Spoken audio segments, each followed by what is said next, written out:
G'day, I'm Gavin from Hurley's Fly Fishing. If fly fishing is something you want to get into, you want to do a course with us. We'll take you up to New G and we'll teach you how to catch trout. $99, get in touch with us and we'll teach you how to be a superstar fly fisher.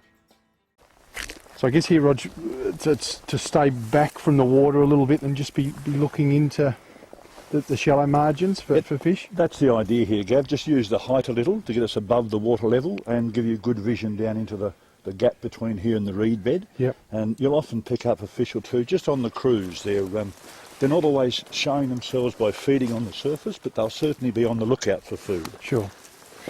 And this is just a little, I suppose, a little freeway from the deeper water come in over the weed banks and yeah, quite good right, little Gav. area. You notice that they've taken bits of weed out, and there's 3 or 4 gaps along the bank here which make an ideal spot for that. The fish cruise in out of the deeper water. Sure. And just take time to look around the shallows, cruise around the structures here.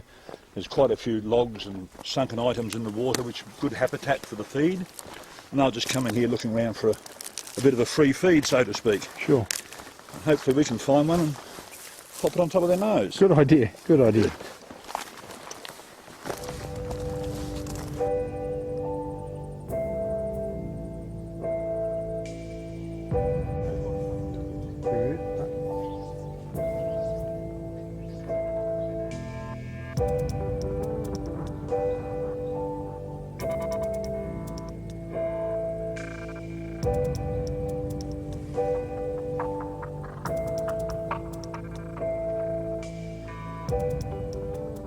Here he comes. Yeah. Beautiful. Fantastic, Rog. I could see that from out here. So that first cast, when that's come down, he decided he didn't want that, and then... He went sideways, he didn't really look at it I was going to say, is that the same fish? Because that's a brown. Yeah. Oh, So, it is. yeah. No, he just came right the way past. Although I thought the other one was actually, because I could see him right in here was like a rainbow, so this may even be a second fish that's just come in. Yeah.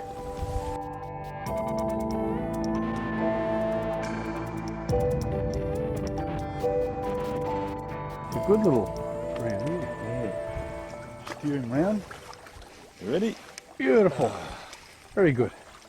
So, lovely little brown, which is a great way to start the day. Fantastic.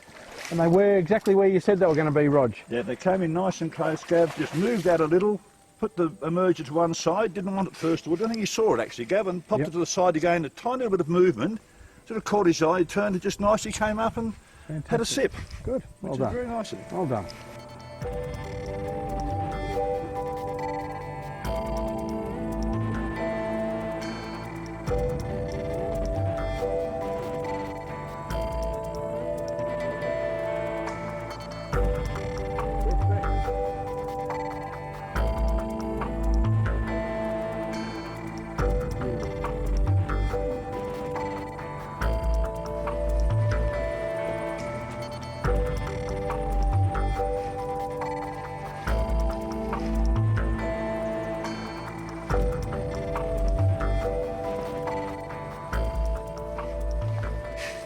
We're just walking along this little edge.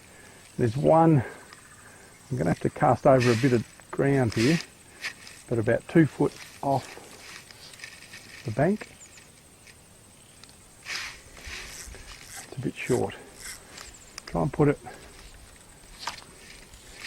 I'll snag it, hang on.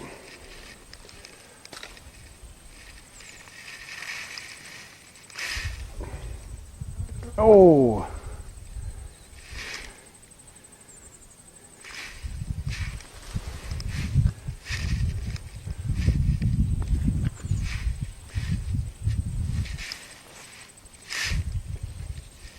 There we go. Here he goes. Oh, and he took it in a hurry. That was fantastic. He, as soon as that hit the surface, he was all over it. And that's, oh, he was hungry. You could just tell. He'd been looking around for some, I think some damsels when he fed just before, and it was, he knew that once they hit the surface, he's got to get straight on and get it before it flies away, and that made that one pretty easy. Yeah. I'll just try and keep him out of the weed. There's a lot of weed back through that, which is be pretty heavy. Just with a bit of pressure on. We've gone down a little bit in rod. This is an 8'2" air in the 4 weight, which is probably easier for a shorter cast and a shorter presentation.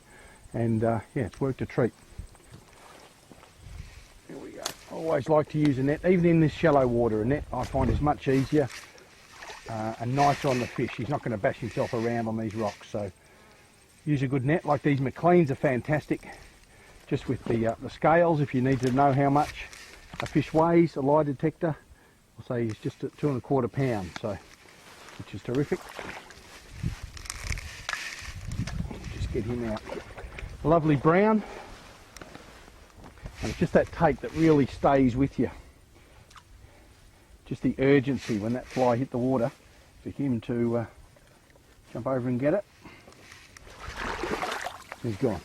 Good. Anyway, well, I was going to let him go anyway, so that was fine. But that's a fantastic brown from Lake Longmarsh in Tasmania. We need to find another one, and a bit bigger too, Roger. We'll get a bigger one. Yeah, Roger promises. And he was just cruising here, was he? Oh, just sitting there, just not moving whatsoever. I mean, it's hard. Just waiting, yeah. You've only, I suppose, you've got 4 feet of there, and it is like a little highway where they can get through. In and between I saw the rise come up before. You know, it just looked lovely from back a bit, and then yeah, when he took it, as I say, just nose just rolled over. Yeah, just exactly. Righto. Just spotted one, just off the bank here. I've got a little dun. Perfect. Oh, and he's straight over to it, and he's got it. And that's why you go trout fishing. I mean, to spot. I saw a few little rings there, and just wondered if that was either like an insect or it might have been a fish take off the surface or something like that.